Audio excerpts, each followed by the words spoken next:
In the previous class, we had started the discussion on continuous systems. And in continuous systems, we have three topics to cover: torsional vibrations of shafts, longitudinal vibrations of bars, and transverse vibrations of strings. We had started with torsional vibrations of shafts. So basically, the whole shaft is treated as a continuous system.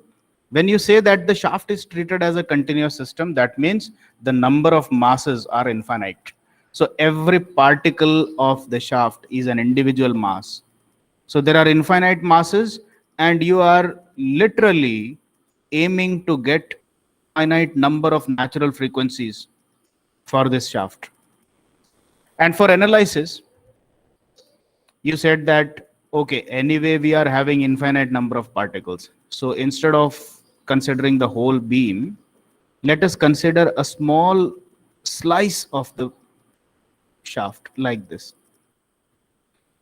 So the length of the slice that you cut from your entire shaft is, let us say, dx, and now we are talking about this small slice.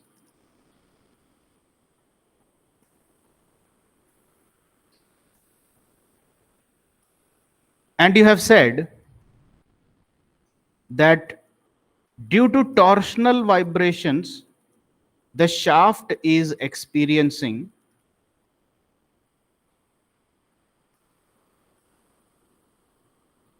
simple harmonic motion at one of the infinite possibilities of omega n. मतलब आप ये कह रहे हो कि भाई ये shaft अगर नेचुरल वाइब्रेशन करता तो कौन सी फ्रीक्वेंसी पे करता? आपने बोला कि इसकी कितनी फ्रीक्वेंसी है, बोला इनफाइनाइट फ्रीक्वेंसी है. तो बोला कि चलो मानो कि ये अपनी उन इनफाइनाइट फ्रीक्वेंसीज में से, जो कि अगर आप लिखना स्टार्ट करो तो ऐसे आएगा omega N 1, omega N 2, dot dot dot dot dot till infinity, omega N infinity, चलता जाएगा, ये अंत नहीं है इसका. There are infinite natural frequencies at which this can literally vibrate in a torsional oscillation way. तो बोला कि अगर ये किसी एक अपनी नेचुरल फ्रीक्वेंसी पे वाइब्रेट कर रहा होगा तो जरूर सिंपल हार्मोनिक मोशन होगा. तो बोला कि हाँ बिल्कुल होगा. तो इसका मतलब है ये जो स्लाइस अपन ने लिया, ये टाइम के साथ साथ मेरे को ट्विस्ट और अनट्विस्ट होता हुआ नजर आएगा. तो बोला बिल्कुल नजर आएगा. तो बोला कि चलो let us say that the left end of the shaft is experiencing a twist of theta angle. So tell me what will be the twist of the right hand section dx distance के बाद कितना twist होगा? तो बोला कि देखो भाई, ऐसी चीजों को प्रेडिक्ट तो करना मुश्किल है, लेकिन डिफरेंशियल कैलकुलस इन चीजों को प्रेडिक्ट करने का एक तरीका देता है. कैसे देता है? ये बोलता है कि आप dx डिस्टेंस के लेफ्ट छोर पे अगर कोई भी वेरिएबल की वैल्यू मानते हैं, जैसे हमने थीटा को ट्विस्ट माना, तो dx डिस्टेंस आगे चल के कितना थीटा होगा ये पता करने के लिए आप उसकी वैल्यू को ऐसा रख दो, let it be theta plus डॉ थीटा बाय डॉ X into dx. So this is a way of predicting. तो आपको जब बाद में डॉ थीटा बाय डॉ एक्स की वैल्यू कहीं से पता लग जाए कि भाई किस रेट से ट्विस्ट एंगल थीटा एक्स के रेस्पेक्ट में चेंज हो रहा है, तो dx डिस्टेंस के बाद में टोटल कितना चेंज हो जाएगा? डॉ थीटा बाय डॉ एक्स इंटू dx का चेंज हो जाएगा. उस चेंज को लेफ्ट वाले एंगल से ऐड कर दोगे तो पता लग जाएगा कि राइट वाले साइड पे टोटल कितना ट्विस्ट आ गया है. ये कॉन्सेप्ट समझ में आ गया क्या? ये बताओ. इज दिस क्लियर और नॉट? ठीक है, ये क्लियर हो गया. तो मतलब मैं किसी भी चीज को ऐसे प्रेडिक्ट कर सकता हूं. मेरा dx एक स्लाइस है, उसके लेफ्ट साइड में वो क्वांटिटी इतनी है, तो राइट साइड में कितनी होगी बताओ. तो उसी तरीके से मैं एक और प्रेडिक्शन कर रहा हूं कि अब मैं ये बोल रहा हूं कि भाई ये सिंपल हार्मोनिक मोशन इसीलिए पॉसिबल हो पा रहा है क्योंकि at any instantaneous moment the shaft is producing और inducing some sort of inertia torque, मतलब कोई एक्सटर्नल टॉर्क नहीं लगाई जा रही शाफ्ट पे, ये तो नेचुरल वाइब्रेशंस हैं। लेकिन अगर आपकी मास वाली शाफ्ट आगे पीछे ऑसिलेट कर रही है, तो इसका मतलब है इंस्टेंटेनियसली तो उस पर कुछ टॉर्क्स जनरेट हो रही होंगी। तो हमने कहा कि चलो एक काम करते हैं, टॉर्क की वैल्यू तो नहीं पता, but again we can make use of the knowledge of differential calculus to make a small prediction. तो बोला क्या प्रेडिक्शन करना चाहते हो? बोला कि late us say that on the left edge of my small slice there is a torque in the anti-clockwise direction if I view it from the left. So tell me what will be the torque on the right hand side. अब की बार मैंने इस torque का direction उल्टा लिया है, ठीक है? टॉर्क का डायरेक्शन इसीलिए उल्टा लिया है क्योंकि इसके अंदर ट्विस्ट जनरेट तभी होगा जब लेफ्ट और राइट सेक्शन में उल्टे टॉर्क्स लगे होंगे। अगर दोनों साइड में एक ही जैसा टॉर्क लगा होगा तो फिर वो आगे को रोटेट हो जाएगा, ठीक है? तो यहां पर प्योर रोटेशन नहीं हो रहा है, यहां पर तो क्या हो रहा है, यहां पर ट्विस्ट अनट्विस्ट हो रहा है। तो इसीलिए एक एंड पे अगर टॉर्क को क्लॉकवाइज लगा रहा हूं तो दूसरे एंड पे एंटी क्लॉकवाइज लगाऊंगा, और अगर पिछले एंड पे एंटी क्लॉकवाइज लगाया है तो अगले एंड पे क्लॉकवाइज लगाऊंगा। तो अब वापस से वही कॉन्सेप्ट यूज कर रहा हूं कि भाई अगर dx डिस्टेंस के बाद टॉर्क पता करना है कितना होगा, दिशा तो अपन ने लगा दी, ठीक है? तो ये जरूर यही होगा t plus dot T by dough X into D X. अभी अपन को dot T by dough X की वैल्यू नहीं पता, बट ड्यूरिंग द कैलकुलेशंस कहीं पे पता लग जाए तो हम लोग अब प्रेडिक्ट कर सकते हैं कि इसके राइट साइड पे टॉर्क की वैल्यू कितनी होगी, ठीक है? तो ये डिफरेंशियल कैलकुलस का एक वेपन अपन ने यूज किया है फॉर अननोन क्वांटिटीज। हम लोग एक ग्रेडियंट एज्यूम कर लेते हैं, the gradient of angle was dot theta by डॉ X, the gradient of torque was dot T by डॉ एक्स, ठीक है? अब उसके बाद हमने कहा कि चलो अब इसके आगे अपन अपनी मैकेनिक्स की इक्वेशंस को यूज करते हैं, ठीक है? Now look at this figure. इस फिगर में मैंने क्या कहा, मैंने कहा कि एक काम करते हैं, इसके ऊपर जो लोडिंग हो रखी है लेफ्ट साइड पे टॉर्क टी और राइट साइड पे T plus dot T by dough X into D x, इसको दो पार्ट्स में कंसिडर करते हैं, ठीक है? पहले दोनों एंड्स पे सिर्फ टी लगाओ, यानी कि आपने कहा यहां पे तो एंटी क्लॉकवाइज टी लगाओ और यहां पे क्लॉकवाइज टी लगाओ। ऐसा करने से क्या होता है, आप लोग सब मैकेनिक्स के स्टूडेंट्स हैं, स्ट्रेंथ ऑफ मटेरियल्स भी पढ़ लिए, आप मेरे को सिर्फ ये बता दो, कोई सा भी एक शाफ्ट ले लो या शाफ्ट का पीस ले लो या कुछ भी कह लो, ठीक है? उसके दोनों एंड्स पे लेफ्ट साइड पे तो एंटी क्लॉकवाइज डायरेक्शन में टॉर्क टी लगाया और राइट साइड पे क्लॉकवाइज डायरेक्शन में टी लगाया, तो आपको शाफ्ट थोड़ी सी ट्विस्ट होने के बाद, तो ये कैसे ट्विस्ट हो जाएगी, ये इस तरीके से ट्विस्ट हो जाएगी,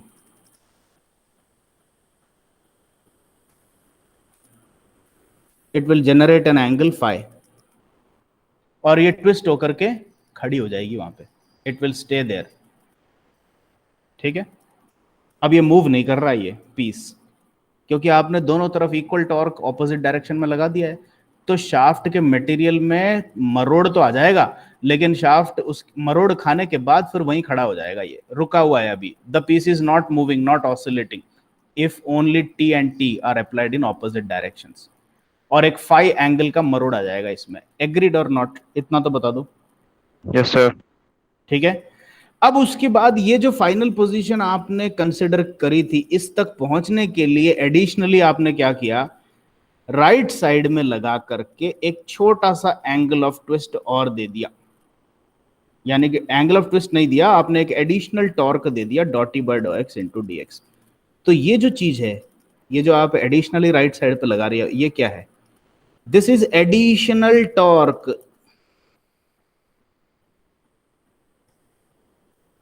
applied on a static object।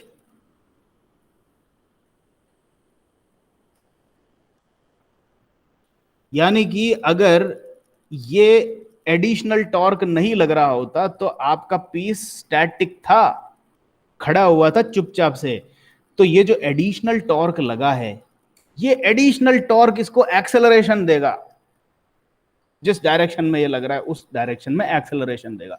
तो अपन को डायरेक्शन तो ज्यादा चेक करने की जरूरत नहीं, क्योंकि ये तो अदला बदली हो सकती है। लेफ्ट में एंटी क्लॉकवाइज लगा दो, राइट में क्लॉकवाइज आ जाएगा, और लेफ्ट में क्लॉकवाइज लगा दो, राइट में एंटी क्लॉकवाइज आ जाएगा। So let us not dwell on the direction, the only thing that we need to understand is कि ये एडिशनल टॉर्क जो स्टैटिक ऑब्जेक्ट पे जब लग गया, तो आपका जो मरोड़ खाया हुआ ऑब्जेक्ट है वो अभी, क्योंकि राइट साइड में लगाया है, तो क्लॉकवाइज दिशा में एक्सेलरेट करेगा। ये समझ में आया कि नहीं आया, ये बताओ। थोड़ा सा रिपीट कर देना। भाई जब तक मैंने डॉटी बाय डॉ एक्स इंटू डी एक्स नहीं लगाया था, तब तक ऑब्जेक्ट स्टेशनरी है। ये क्लियर है क्या? Yes sir. है ना? अब आप ये बहुत ज्यादा कॉम्प्लिकेटेड चीजें मत देखो, आप तो सिर्फ एक ऐसी चीज देख लो कि एक डिस्क है, ठीक है, और इस डिस्क पे मैंने एक टॉर्क लगाया। उस टॉर्क की वैल्यू है डॉटी बाय डॉ एक्स इंटू डी एक्स। तो इस चीज को देख के मत कंफ्यूज हो कि ये डॉटी बाय डॉ एक्स डी एक्स में लिख रहा हूं। आप तो ये देखो कि मैंने एक टॉर्क लगाया इस डिस्क पे, क्या ये डिस्क अल्फा एक्सेलरेशन से एक्सेलरेट करेगा कि नहीं करेगा, ये बता दो। पहले खड़ा था, चुपचाप खड़ा था, फिर आपने टॉर्क लगा दिया इतना, तो एक्सेलरेशन जनरेट होगा कि नहीं होगा, ये बताओ। Yes sir. होगा ना? ये वैसी बात है जैसे मैं पूछ रहा हूं कि एक मास बिल्कुल फ्रिक्शनलेस स्मूथ सरफेस पे बैठी हुई है, फिर आपने उस पर एक फोर्स लगाई, तो क्या इस पे एक एक्सेलरेशन जनरेट होगा कि नहीं होगा? यही बात है, रोटेशन के अंदर कर रहा हूं ये बात मैं, है कि नहीं? आप एक चुपचाप खड़ी हुई मास पे एक फोर्स लगाओगे तो एक एक्सेलरेशन आ जाएगा उसमें। उसी तरीके से एक चुपचाप खड़ी राउंड ऑब्जेक्ट पे अगर एक टॉर्क लगाओगे तो एक एंगुलर एक्सेलरेशन आ जाएगा। क्लियर हुआ कि नहीं हुआ, ये बता दो, ताकि आगे चले फिर अपन।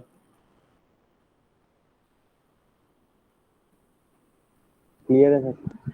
ठीक है, अब ये बात आप सोच के देखो जो यहां बता रहा हूं मैं, जब तक ये टी और टी दोनों इक्वल और ऑपोजिट लगे हुए हैं, तब तक तो ये स्टैटिक है ऑब्जेक्ट। इस ऑब्जेक्ट में ट्विस्ट आ गया है, लेकिन ट्विस्ट आने के बाद ये ऑब्जेक्ट चुपचाप बैठा है, चल नहीं रहा। और ये एक डिस्क जैसी चीज ही तो है, क्योंकि इसका इस स्लाइस का डिस्टेंस कितना है, डीएक्स ही तो है। तो इसको अगर आप कायदे से बना करके देखना चाहोगे, तो ये शाफ्ट के डायमीटर का एक पतला सा डिस्क जैसा ही तो फिगर है ये। This is the figure, actual figure of this DX. और अब मैं कह रहा हूं कि इसके राइट साइड पे ला करके आप ये टॉर्क अप्लाई कर दो। Now you are applying a torque of dot T by डॉ X into D X. Clear हो गया कि नहीं हो गया? तो इस एक्स्ट्रा टॉर्क के लगने से ये स्टैटिक ऑब्जेक्ट अब एक्सेलरेट करेगा इस डायरेक्शन में अल्फा एक्सेलरेशन के साथ में। And now applying Newton's law, जैसा मैं फोर्स और मास के लिए कह सकता हूं force is equal to mass into acceleration, I will say that my additional torque is dot T by डॉ X into dx। This is equal to mass की जगह पे आ जाएगा मेरा इनर्शिया, और एक्सेलरेशन की जगह पे आ जाएगा अल्फा। ये सही है कि नहीं, ये बता दो। Yes sir. हो गया क्लियर? अब चलते हैं आगे। डॉटी बाय डॉ X into D X is equal to moment of inertia. अब ये जो आई है, this is mass moment of inertia, ठीक है? तो अभी मैं एक डिस्क की बात कर रहा हूं, I am talking about a slice which is in the form of a disc. इस स्लाइस की थिकनेस है dx। Let us say the diameter, the radius of the shaft is r, ठीक है? तो इसका वॉल्यूम कितना हो गया, कोई बता सकता है क्या? पहले इस डिस्क का वॉल्यूम बताओ कितना है।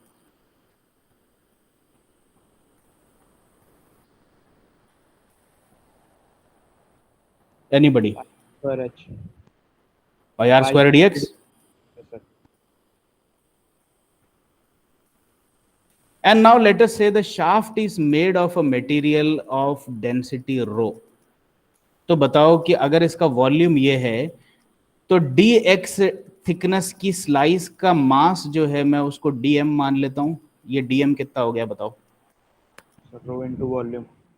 रो इनटू यानी कि पाई आर स्क्वायर रो dx, ये हो गया मेरा dm, छोटा सा mass of the slice of thickness dx, ठीक है। और मोमेंट ऑफ इनर्शिया जो है ये एक डिस्क लाइक ऑब्जेक्ट की निकाली जा रही है, ठीक है। और एक डिस्क की मोमेंट ऑफ इनर्शिया उसके सेंट्रोइडल एक्सिस के अबाउट, क्या फॉर्मूला है, हाफ एम, बताओ, आर स्क्वायर। R square. तो अब ये बताओ कि ये जो छोटा सा मास डीएम है जो स्लाइस लिया है, इसका मास मोमेंट ऑफ इनर्शिया कितना होगा। इस आई का एक अप्रोप्रिएट फॉर्मूला यहां आप बैठा दो, जल्दी से बताओ भाई। हाफ तो लूंगा ही लूंगा, हाफ ले लिया। मास कितना आएगा, डीएम आएगा, ठीक है। तो pi R square rho D X, ये तो डीएम हुई। तो हाफ ऑफ एम का काम तो हो गया, और रेडियस तो वही है आर स्क्वायर। ये चीज आपकी आई एम है। ये चीज क्लियर हुई कि नहीं हुई, ये बता दो। Yes sir. और एंगुलर एक्सेलरेशन अल्फा, जो नेक्स्ट वाली टर्म है आई एम से जो मल्टीप्लाई हो रही है, वो क्या होता है, that is simply rate of change of angular velocity, या मैं लिख सकता हूं D two theta upon D T square. लिख सकता हूं कि नहीं लिख सकता हूं, बताओ। Yes sir. अब इसमें एक गड़बड़ है, एग्जैक्टली मैं D two theta by D T square नहीं लिख सकता। जैसे ही मैं लिखने की कोशिश करूंगा इस पे एक प्रतिबंध लग जाएगा। अब वो प्रतिबंध क्या है, वो ये है कि इमिडिएटली बात हुई कि भाई आपकी जो थीटा है, जो ट्विस्ट आ रहा है आपके शाफ्ट में, वो सिर्फ एक्स का फंक्शन नहीं है या सिर्फ टाइम का फंक्शन नहीं है, it is a function of distance and time both. ये इन दोनों चीजों का फंक्शन है। यानी कि आप ये देख रहे हो कि जब शाफ्ट आपकी कंटिन्यूअस ऑसिलेशंस कर रही है ट्विस्टिंग और अनट्विस्टिंग में, तो लोकेशन के साथ भी थीटा अलग अलग मिल रहा है आपको, और किसी एक लोकेशन पे खड़े हो जाओगे जाके तो उस लोकेशन पे टाइम के साथ भी थीटा वेरी कर रहा है। So theta is a function of both X as well as time T. और ऐसे सिचुएशंस में हम जब डेरिवेटिव किसी एक वेरिएबल के रेस्पेक्ट में करते हैं तो इसको अपन ऐसे ना लिख करके कैसे लिखते हैं, कोई बता सकता है, dot two theta upon dot T square. Practically काम तो ये D two theta by D T square का ही करता है, इसके काम में कोई फर्क नहीं है। लेकिन एक्सप्रेशन में अगर डॉ लिख दिया तो ये सिर्फ सामने वाले को समझाने के लिए होता है कि भैया एक वेरिएबल और है जिस पे थीटा निर्भर करता है, सिर्फ टी के रेस्पेक्ट में नहीं चेंज हो रहा। इसीलिए ध्यान रखना डी टू थीटा की बजाय dot two theta upon dot T square आएगा। So this is the expression for your alpha, not this. तो आपकी जो एंगुलर एक्सेलरेशन अल्फा है वो और यहां पर रख दी जाए तो this will become dot two theta upon dot T square. यहां तक की कहानी क्लियर है कि नहीं, ये बता दो मुझे। Yes sir. ठीक है ना, आगे चलते हैं। अब थोड़ा सा इसको सिंप्लीफाई कर देते हैं। dx dx दोनों साइड में है, इन दोनों को काट दो, ठीक है। So eventually I get my equation dot t by dou x is equal to half of pi r raised to power 4 into rho into dot 2 theta upon dot t square, ठीक है। अब एक चीज और देखो,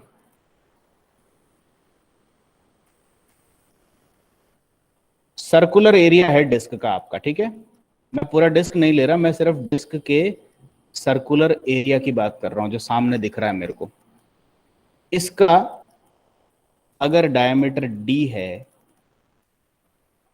अपन अभी तक r लेते आए रेडियस, ठीक है, तो डायमीटर बेसिकली 2r हो गया। लेकिन मैं तो अभी डायमीटर के टर्म्स में बात कर रहा हूं। मेरे को ये बता दो इसका पोलर मोमेंट ऑफ इनर्शिया का फॉर्मूला क्या है, J का फॉर्मूला। और अभी मैं मास ऑफ डिस्क की बात नहीं कर रहा, मैं सिर्फ डिस्क के फ्रंट फेस के एरिया के पोलर मोमेंट ऑफ इनर्शिया का फॉर्मूला पूछ रहा हूं आपसे, which is basically a circle of diameter d। Pi by 32 D की power 4।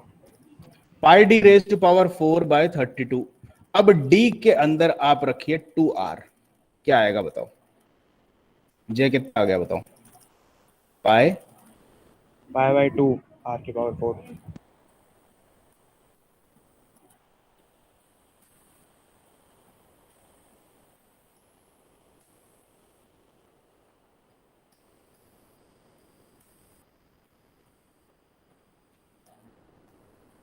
J, the polar moment of inertia of a circular area can always be written as pi r raised to power 4 by 2।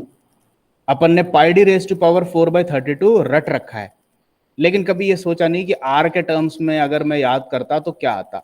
r के terms में पाई r raise to power 4/2 आता है। Now replacing this thing here in our formula, I can write dot E by dot x equal to j rho dot to theta upon dot t square।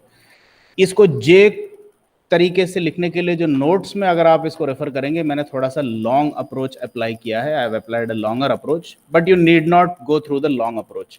आप exactly वो approach use कर सकते हैं जो मैंने अभी आपको बताया, जो कि आसान है। ये देखो, इसमें इंटीग्रेशन वगैरह आ जाता है तो थोड़ा, और ये फिगर वगैरह बनाना पड़ता है। You can ignore all this part. आप तो सीधे यहां पर आ जाओ, और जब आपका ये वाला टर्म आ जाएगा, ये रो dx और ये वाला जो टर्म आ जाएगा, उसके बाद जो pi r square r raise to power 4/2 है, उसको सीधे j लिख सकते हो आप फॉर अ सर्कुलर एरिया। ठीक है, तो आपका टाइम थोड़ा सा बच जाएगा। Anyway, let us store this equation for later use. इसको 1 डिक्लेयर कर देते हैं, अभी बाद में काम आएगा। अब अपन ने कहा था भाई, ये जो काम अपन ने इक्वेशन 1 डिराइव किया हुआ है, ये किसके लिए था? ये एडिशनल टॉर्क जो लगाया उसके लिए था।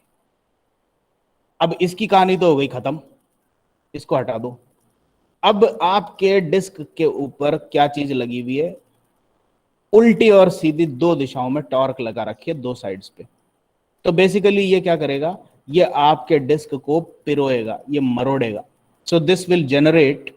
अब थोड़ा डिस्क की थिकनेस को ज्यादा करके देखते हैं। ये जो dx है, इसको थोड़ा सा बड़ा करके दिखा रहा हूं आपको। This is your dx। ठीक है, तो आपने कहा कि भाई लेफ्ट साइड पे तो लेट अस से क्लॉकवाइज डायरेक्शन में ट्विस्ट लगाओ, और राइट साइड में एंटी क्लॉकवाइज डायरेक्शन में ट्विस्ट लगाओ, और दोनों टी है। तो जो एडिशनल था dot T by dot X into D x, उसका एनालिसिस तो कर दिया अपन ने। अब अपन इसका एनालिसिस कर रहे हैं कि ये जो बची हुई दो टॉर्क है, equal torques which are not causing acceleration but they are causing a twist of your shaft. ठीक है, तो ये जो है, ये ऐसे आपको ट्विस्ट क्रिएट करेगी, आपके फाई एंगल का ट्विस्ट क्रिएट करेगी। अब किसी भी शाफ्ट के ऊपर, ये तो एक छोटा सा पीस लिया था, but this piece also represents the shaft. तो अगर आप किसी शाफ्ट के ऊपर इसी तरह का मरोड़ लगाएं, उल्टा और सीधा, शाफ्ट की लेंथ L हो, ठीक है, और आपने टॉर्क T लगा रखा है, तो इसका फॉर्मूला आपको पता होगा, T/J is equal to G phi upon L, where phi is the twist produced in the shaft, right? Torsion equation, ये तो सबको पता है कि नहीं? Yes sir. अब आप ये टॉर्शन इक्वेशन जो शाफ्ट पर लगती है, उसको लगा रहे हो आप अपने स्लाइस पे, तो उससे क्या क्या फर्क पड़ेगा? टॉर्क तो टी लगा हुआ है, ठीक है। Polar moment of inertia circular area का जे एज इट इज जे आएगा। मटेरियल चाहे शाफ्ट का हो चाहे शाफ्ट के एक स्लाइस का हो, सेम रहेगा, तो जी की वैल्यू एज इट इज रहेगी। लेंथ ऑफ शाफ्ट जो प्रॉपर एल होता है, उसकी बजाय आप एक स्लाइस ले रहे हो, तो उसकी लेंथ dx आ जाएगी। तो नीचे जो लेंथ है वो तो dx हो गया। अब ये जो फाई है, ये क्या चीज है कि आपके छोटे से स्लाइस में टोटल कितना ट्विस्ट प्रोड्यूस हुआ, वो है ये फाई। ठीक है, अब आप अपनी एक ओरिजिनल इक्वेशन पे जाइए जो मैंने आपको पहले लिखवाई थी। मैंने यहां पर लिखवाया था कि अगर मैं ट्विस्ट की बात करूं या रोटेशन ऑफ फेजेस की बात करूं, तो मैं ये मान रहा हूं कि left phase let's say during the oscillations got twisted by theta angle, and the right phase got twisted by theta plus dot theta by dot x into dx angle. So what is the net twist experienced by the slice? आप बताओ. और net twist experienced by the slice को मैं phi से represent कर रहा हूं, पहले ही बता दिया आपको, नीचे दिखाई दिया. नेट वापस लेना एक बार कि भाई स्लाइस के लेफ्ट साइड पे थीटा एंगल लगाया, थीटा ट्विस्ट दिया मैंने, ठीक है, और राइट साइड पे theta plus dot theta by dot X into DX का ट्विस्ट दिया. ठीक है, तो नेट ट्विस्ट कितना हुआ? एक में से दूसरा माइनस हो जाएगा. As simple as that. क्या मैं कह सकता हूं कि the net twist phi will be dot theta by dot X into DX? ये एक्सप्रेशन लेके आ जाओ इस फिगर में से और यहां लगा दो.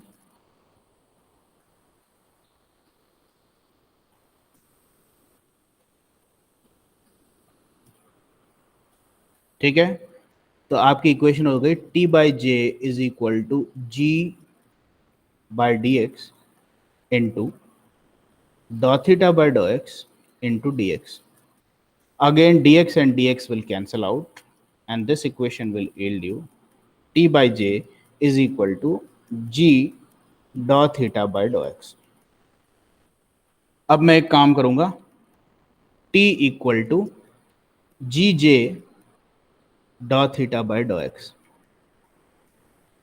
अब मैं एक काम करना चाहता हूं, ये सारी काम मैं क्यों कर रहा हूं, ताकि मैं, ये देखो इक्वेशन नंबर 1 जो अपन ने ड्राइव करके रखा हुआ वो क्या है, dot T by dot X का एक इक्वेशन है, यानी कि टॉर्क जो है वो एक्स के रेस्पेक्ट में कैसे चेंज हो रहा है उसका रिलेशनशिप है ये.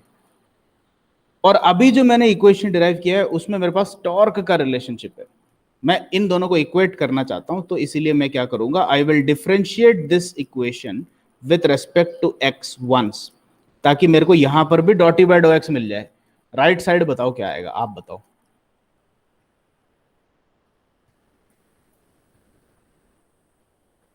क्या है बोले सर, वापस बोलना है एक बार. भाई आप तो राइट साइड का डिफरेंशिएशन बता दो मेरे को.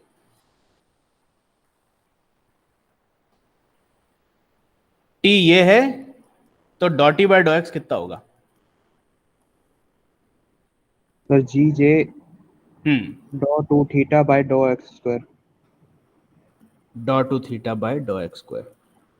Now let us declare this one as equation number 2.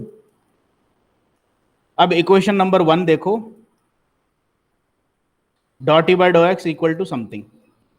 Equation number 2 देखो, dot T by dot X is equal to something. तो इसका मतलब दोनों equation dot T by dot X की है.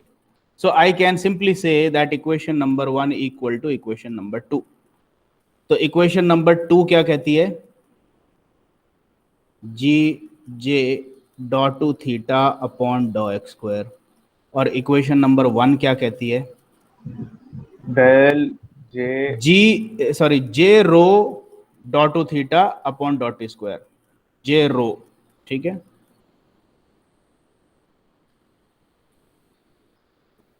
So you get these equations equal to each other. दोनों dot T by dot x थे. अब जे और जे भी कैंसिल हो गए. अब एक छोटा सा मैं रीअरेंजमेंट करूंगा, ये एक इंपॉर्टेंट रीअरेंजमेंट है. इस जी को इसके नीचे ले जाकर रख दिया, so this becomes rho by G. यहां से जी हट गया, ठीक है. और उसके बाद एक और रीअरेंजमेंट किया, I bring this rho under this G, यहीं पे. तो ऊपर तो रो चला गया, नीचे आ गया. तो ये एक्सप्रेशन मेरा हो गया 1 upon G by rho multiplied by dot two theta upon dot T square equal to dot two theta upon dot X square. And now this G by rho का under root is equal to another thing called C. और ये सी क्या है, velocity of wave propagation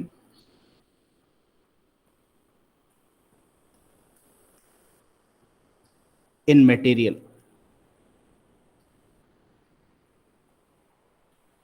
अब ये material science के अंदर से आने वाला कॉन्सेप्ट है, बट फॉर नाउ अभी अपन सिर्फ इतना कर सकते हैं कि इसकी डायमेंशनल एनालिसिस करके चेक कर लेते हैं कि भाई जी क्या है, modulus of rigidity of material है, और रो क्या है, डेंसिटी ऑफ मटेरियल है। तो कभी भी अगर आप मॉडुलस ऑफ रिजिडिटी को डेंसिटी से डिवाइड करते हैं, या फिर आप मॉडुलस ऑफ इलास्टिसिटी भी रख सकते हैं जी की जगह पे, मॉडुलस ऑफ इलास्टिसिटी या मॉडुलस ऑफ रिजिडिटी, दोनों में से कोई भी चीज रख के अगर रो से डिवाइड करते हैं तो वो आपको कितनी स्पीड से उस मटेरियल में वेव प्रोपोगेट होगा उसका एक अनुमान देता है ये। ठीक है, जी का डायमेंशन क्या है, न्यूटन पर मीटर स्क्वायर, और रो क्या है, किलोग्राम पर मीटर क्यूब। इसके डायमेंशनल एनालिसिस करके दिखा रहा हूं आपको, ताकि जस्ट आपको पता लग सके कि ये वेलोसिटी के बराबर आती है कि नहीं आती है। ठीक है, इसका अंडर रूट है, न्यूटन का मतलब फोर्स है, फोर्स का डायमेंशन क्या होता है, मास into acceleration, ml/t-2। But dimensional analysis में ये सब चीजें आपको याद है कि नहीं याद है? मास को कैपिटल M से रिप्रेजेंट करते हैं, डिस्टेंस को L से रिप्रेजेंट करते हैं, टाइम को T से रिप्रेजेंट करते हैं। राइट और रॉन्ग? Yes sir. है ना? डिवाइडेड बाय मीटर क्यूब, यानी कि इधर एक मल्टीप्लाई हो रहा है L-2। फिर इसके नीचे क्या है, किलोग्राम यानी कि मास, डिवाइडेड बाय मीटर क्यूब यानी कि मल्टीप्लाइड बाय L-3। इसका अंडर रूट करना है अपने को। डायमेंशनली ये क्या चीज बन जाती है देखते हैं। मास और मास कैंसिल हो जाएंगे, न्यूमरेटर में बचेगा आपका L-1 T-2 divided by L-3। ठीक है, L-3 को ऊपर ले चलते हैं, L3 हो जाएगा, नीचे से हटा दो। अब कुल मिलाकर के आपका बचा L2 T-2 का अंडर रूट, यानी कि L-T-1 मीटर पर सेकेंड वेलोसिटी है। So whenever you encounter a ratio of a modulus of rigidity or modulus of elasticity expressed in Newton per meter square divided by the density of the material, that can represent the velocity of wave propagation in material, and this is a constant for the material। तो जिस तरीके से आपकी material की constant है density, material की constant है जी, तो ये आपका जो velocity of wave propagation in that material is also a constant. तो अब अपन इसके चलते इस इक्वेशन को कैसे एक्सप्रेस कर देंगे, क्योंकि अंडर रूट जी बाय रो सी है या वेलोसिटी ऑफ वेव प्रोपगेशन है। तो अब मैं इसको ऐसे एक्सप्रेस करूंगा, dot two theta upon dot X square equal to 1 upon C square dot two theta upon dot T square. This is the final equation of motion for oscillations due to torsion in a continuously considered shaft। एक shaft को continuous material की तरह consider किया जाए और अगर उसमें torsional oscillations हो रहे हों, तो जो आपकी इक्वेशन ऑफ मोशन है, यानी कि चेंज ऑफ थीटा का जो मोशन का इक्वेशन है वो ये है, and this is called as the wave equation.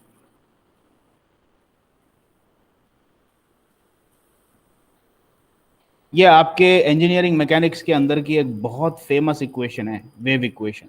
Physics की भी बहुत फेमस इक्वेशन है वेव इक्वेशन। और इसको वेव इक्वेशन क्यों कहते हैं?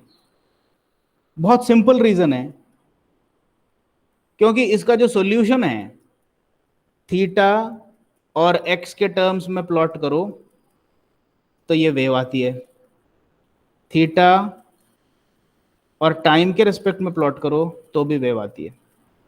थीटा आपका डिपेंडेंट वेरिएबल है और इंडिपेंडेंट वेरिएबल्स आपके एक्स और टी हैं। जैसा मैंने कहा था, theta is a function both of X and T. तो एक्स और टी पे, दोनों वेरिएबल्स पे थीटा की जो निर्भरता है वो एक साइनोसॉइडल फंक्शन के रूप में ही आती है, अगर उसका डिफरेंशियल इक्वेशन ये है तो इसीलिए साइंटिस्ट ने इस इक्वेशन को नाम ही वेव इक्वेशन दे दिया। Did you understand the derivation और नॉट? आपको डेरिवेशन समझ में आ गया कैसे किया है?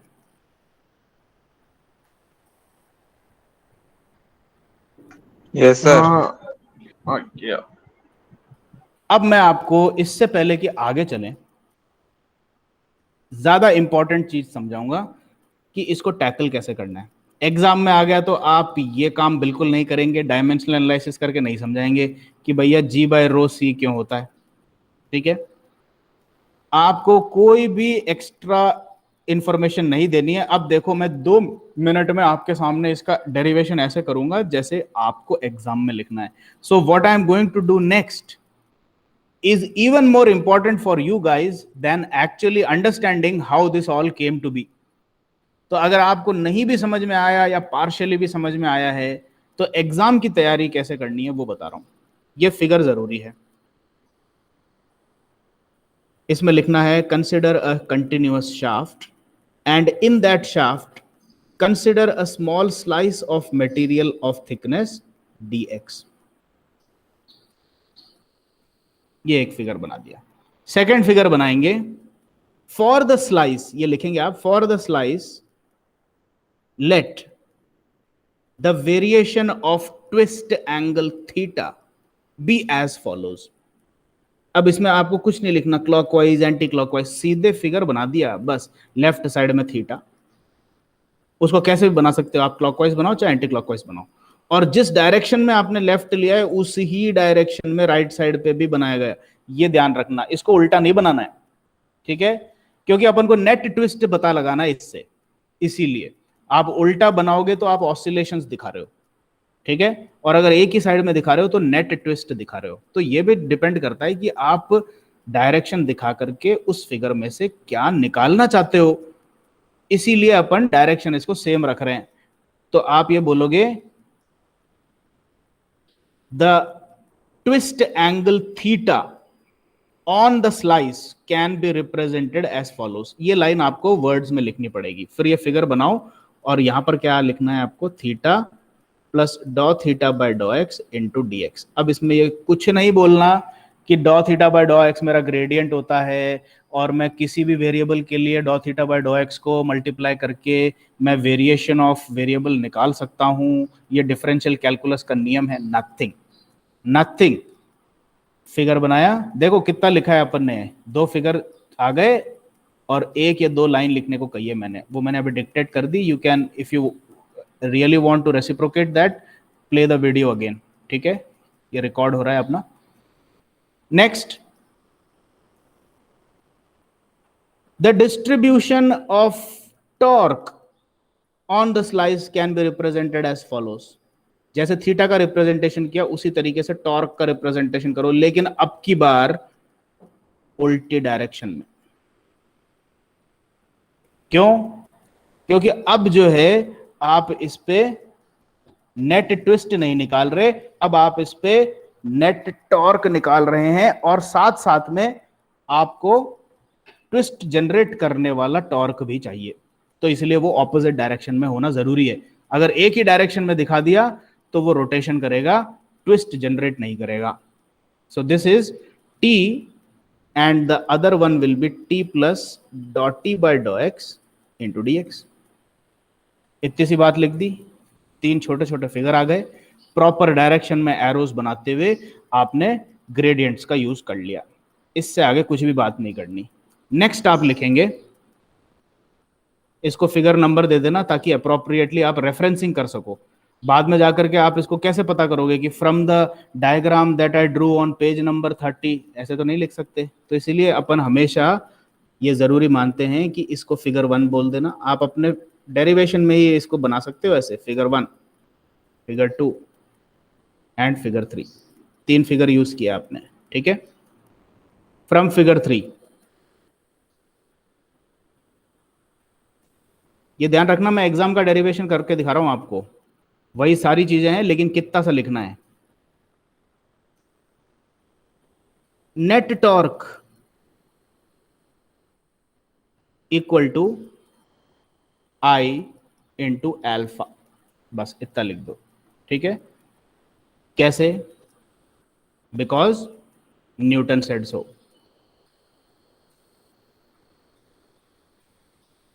बस इतना काफी है। Even if you don't find time, ये भी बताने की जरूरत नहीं है आई क्या है अल्फा क्या है, ये स्टैंडर्ड नोटेशंस हैं। तो आई मोमेंट ऑफ इनर्शिया होता है, अल्फा एंगुलर एक्सेलरेशन होता है, और न्यूटन सेकंड लॉ लिख दिया ना तो ये वैसे भी कोई भी समझ जाएगा। ठीक है, आगे चलें। तो नेट टॉर्क कितना निकलता है इसमें से, एक तरफ टी है दूसरी तरफ T plus dot T by dough X into D X है, माइनस करेंगे तो net torque is equal to T, sorry, dot T by dough X into D X equal to I alpha. अब ये आई alpha का जो expansion है ये खटाक से करेंगे अपन, आई को सीधे सीधे आप रिप्लेस करोगे, I is equal to half D M R square, और इसमें ज्यादा एक्सप्लेन नहीं करना आर क्या है वगैरह, इसके साइड में ही ऐसे डिस्क बना दी और यहां पर ये रेडियस आर दिखा दिया और बोलना कि मास इक्वल टू डीएम, बस खत्म बात। सिंपल सिंपल एक्सप्लेनेशन लेते चलो आराम से, जल्दी जल्दी स्पीड में डेरिवेशन हो जाएगा। अब ये डीएम कैसे रिप्लेस करेंगे, और इसकी रो इक्वल टू डेंसिटी यहीं लिख दो इसी के अंदर, ठीक है। अब डीएम क्या हो जाएगा, एरिया इनटू थिकनेस, तो वॉल्यूम हो गया, यानी कि pi R square into D X, तो वॉल्यूम हो गया DV, multiplied by rho, DM हो गया हाफ आर स्क्वायर, बस। तो ये आई जो है this can be eventually written as half pi R raise to power 4 rho D X, ठीक है।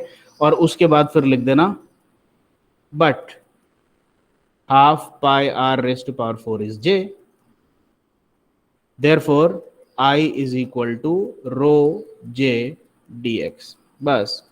अब सीधे आप इस चीज को यहां पे सब्स्टिट्यूट कर देंगे। अल्फा क्या चीज है, सीधे लिख दो dot two theta by dot T square है। क्यों मैं डॉ ले रहा हूं, क्यों डी नहीं ले रहा है, कुछ नहीं बोलना, ठीक है, खत्म बात। dx से dx सब कैंसिल हो जाएगा और सीधे आपके पास में इक्वेशन आ जाएगी डॉट टी बाय डॉ X equal to rho J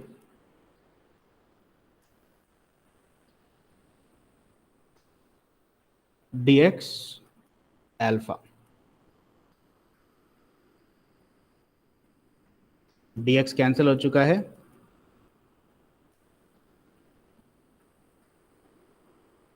equation number 1 देखो कैसे मैंने मिनिमल एक्सप्लेनेशन के साथ बिना कोई डिटेल मिस किए बिल्कुल बेयर मिनिमम स्टेप्स में सिंपल सिंपल डायग्राम्स को यूज करते हुए अच्छा सा डेरिवेशन कर दिया है। इसी तरीके से आप लोग बहुत कम एक्सप्लेनेशन के साथ में बिना कोई डिटेल मिस किए भी सेकेंड एक्सप्रेशन डेवलप करेंगे, इक्वेट करेंगे, और सीधे जहां पर वो जी और रो का कॉन्सेप्ट आएगा सिंपल सिर्फ इतना लिख देना under root G by rho equal to C which is velocity of wave propagation, बस इतना सा लिखना काफी है। सी लिख दिया और वो वेव इक्वेशन आ गई अपने पास, and the wave equation looks like this.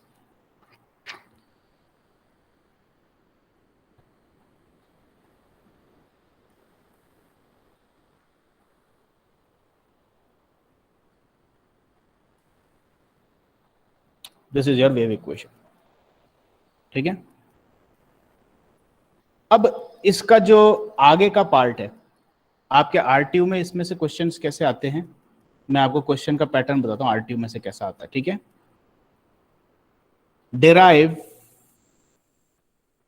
Equation of motion, वो तो हो गया ये, ठीक है।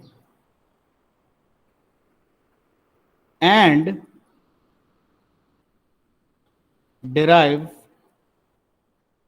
frequency equation and draw the first three mode shapes for fixed free condition, boundary condition. अब ये देख करके अपन को हताश फीलिंग आएगी, बोले यार अभी तो अपन ने सिर्फ इक्वेशन ऑफ मोशन डिराइव किए, अब ये बोल रहा है फ्रीक्वेंसी इक्वेशन चाहिए, फिर इसको मोड शेप भी चाहिए, ये सब चीजें हम कहाँ से लाएंगे? अब ये क्या चीज होता है? फिक्स्ड फ्री बाउंड्री कंडीशंस, ये चीजें भी चाहिए अपने को। ठीक है, तो एक कंप्लीट डेरिवेशन जो है आपके तीनों कंटिन्यूअस सिस्टम्स का। तीनों कंटिन्यूअस सिस्टम्स कौन कौन से हैं? पहला तो जो अपन अभी कर रहे हैं वो है torsional vibrations of shaft. Second जो अपन पढ़ेंगे वो है लॉन्गिट्यूडिनल वाइब्रेशंस ऑफ बार्स, जिसमें वाइब्रेशन ऐसे होगी, इसमें वाइब्रेशन कैसे हो रही है? ऐसे हो रही है। ठीक है, और तीसरा जो पढ़ेंगे वो पढ़ेंगे ट्रांसवर्स वाइब्रेशंस ऑफ स्ट्रिंग्स, इसमें वाइब्रेशन ऐसे हो रही है।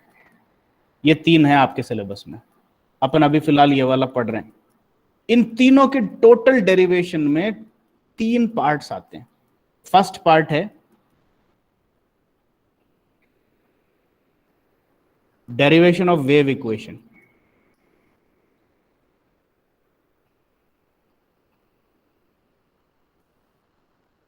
सेकंड पार्ट है solve the wave equation.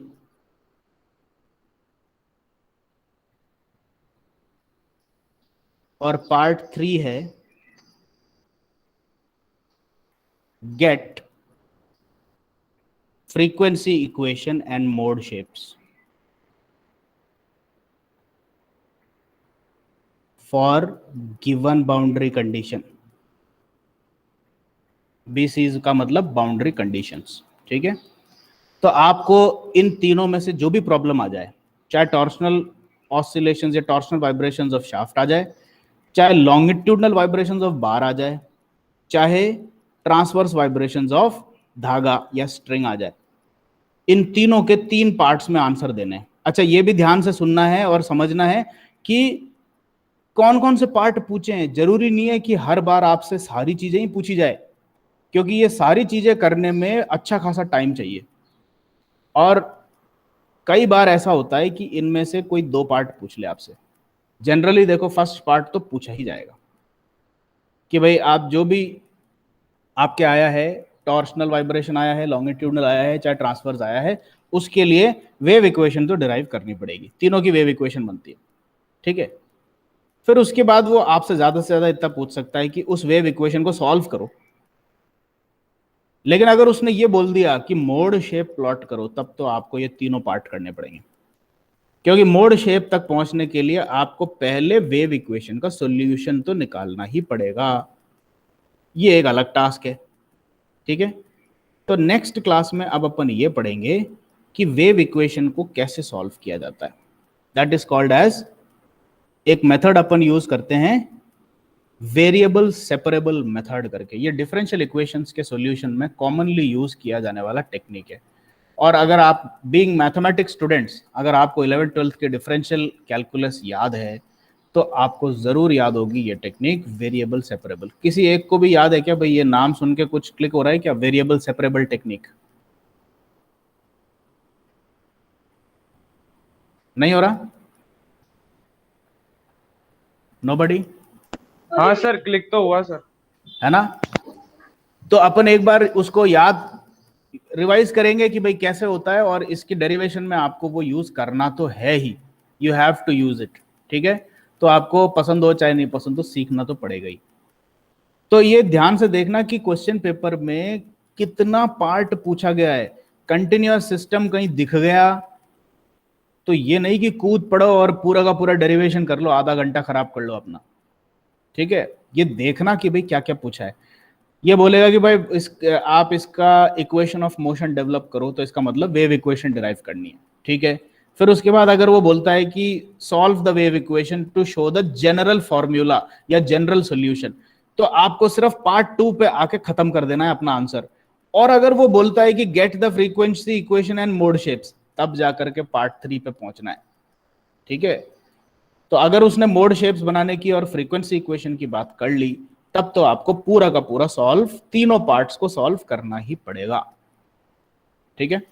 Okay, anyway, now इसको अपन स्टार्ट करके रख देते हैं कि ये वेरिएबल सेपरेबल टेक्निक का कॉन्सेप्ट क्या है, ये तो समझ लेते हैं, और नेक्स्ट क्लास में अपन इसको सॉल्व करेंगे, ठीक है।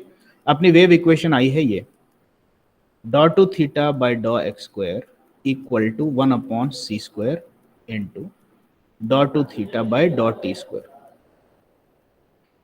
ये डिफरेंशियल इक्वेशन है, और डिफरेंशियल इक्वेशन से आपको कतई भी अंदाजा नहीं लगा सकते आप इसका कि भाई x और t पे थीटा कैसे निर्भर कर रही है। The differential equation never gives an information about this. The information कि भाई मैं आपको शाफ्ट पे एक पॉइंट पे मैं लोकेट हो जाऊं, मैं बोलूं कि हाँ भाई मुझे यहां बताओ कि थीटा कितना चल रहा है, तो वो डिफरेंशियल इक्वेशन नहीं देगा। और मैं बोलूं कि चलो मैं अब यहीं खड़ा रहूंगा, जो मैंने डॉट लगाया ना मैं वहीं खड़ा रहूंगा, अब ये डॉट जो है ऑसिलेट कर रहा है, टाइम के साथ भी चेंज हो रहा है, ऊपर नीचे ऑसिलेट हो रहा है शाफ्ट के साथ। तो आपने देखा कि अगर मैं एक्स को चेंज नहीं करूं, यानी लोकेशन फिक्स कर लूं, तो भी मेरा थीटा चेंज हो रहा है, यानी कि थीटा टाइम के साथ चेंज हो रहा है। तो आपको दोनों सवालों के जवाब नहीं मिलते। आप differential equation does not give you the answer. आपका सवाल क्या है, भाई मैंने एक लोकेशन चूज करी, मैंने डॉट लगा दिया, बताओ इस वक्त इसका थीटा कितना है, नो आंसर। तो फिर ये डिफरेंशियल इक्वेशन किस काम की, हमारे काम की इस तरह से है कि पहले आप इसको सॉल्व कीजिए, you solve the differential equation. इसका सॉल्यूशन का मतलब ही ये है, you get another equation which explicitly gives you theta as a function of x and t। तो थीटा को x और t के टर्म्स में, यानी कि आपको एक्चुअली एक ऐसी इक्वेशन मिलेगी, theta is equal to something something something into plus minus something something something, ऐसी एक इक्वेशन मिलेगी। तो इस इक्वेशन में आपको x भी दिखेंगे, t भी दिखेंगे। तो अब इस इक्वेशन में जाकर के आप अगर अपने x की वैल्यू को फीड कर दो, बोला कि तो भाई तूने डॉट कहाँ लगाया था, यहाँ लगाया था ना, तो ये मेरा x इक्वल टू 0 है, तो तेरा डॉट कितना दूर है, x is equal to let us say 0.3 metre पर है, तो x की वैल्यू रखो 0.3। अब सिर्फ x की वैल्यू देने से काम नहीं चलेगा, यह भी बताओ कि कितने वक्त पे x इज इक्वल टू 0.3 पे थीटा की वैल्यू मेजर करना चाहते हो। बोला कि ठीक है, जब से ऑसिलेशन स्टार्ट हुआ उससे 30 सेकंड बाद। So in the equation of theta equal to something something something containing x and t, you simply substitute the value of x, substitute the value of time t, you will get the value of theta in degrees or radians। ये है solution का मतलब।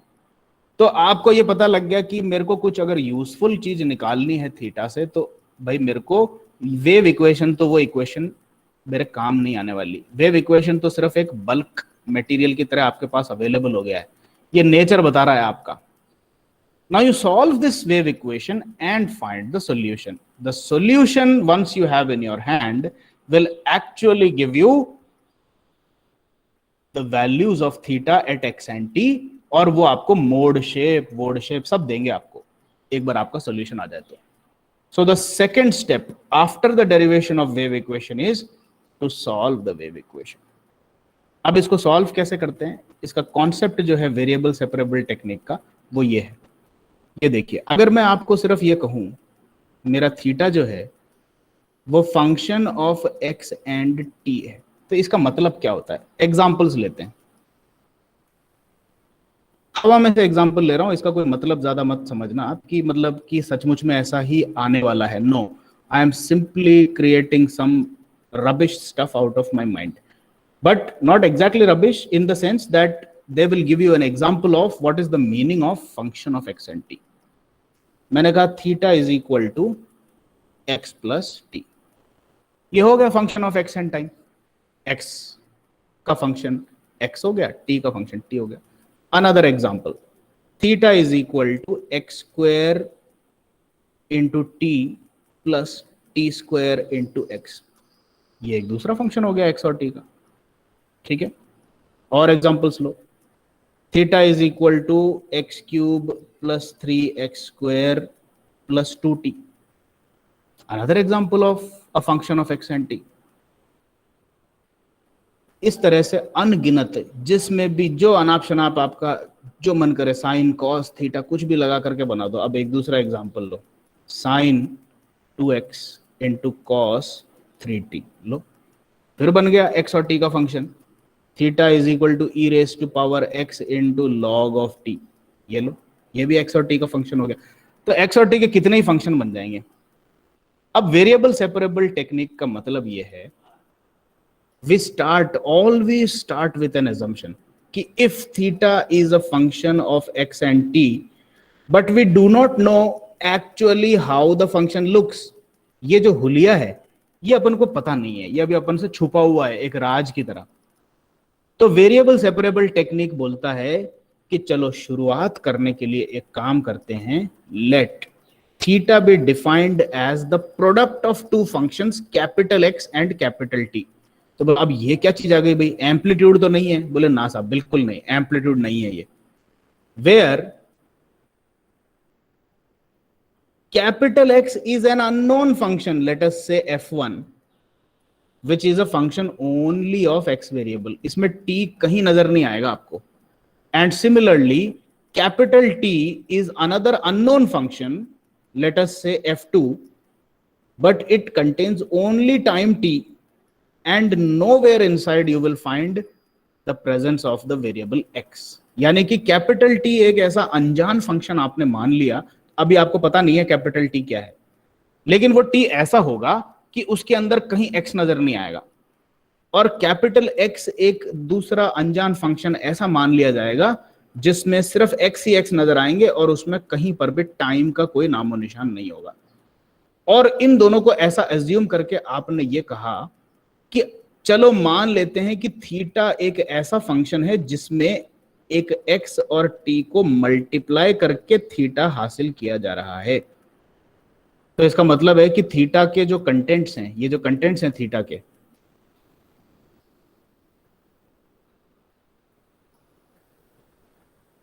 इन चीजों को ऐसे separate किया जा सकता है क्या. अब आप देखो,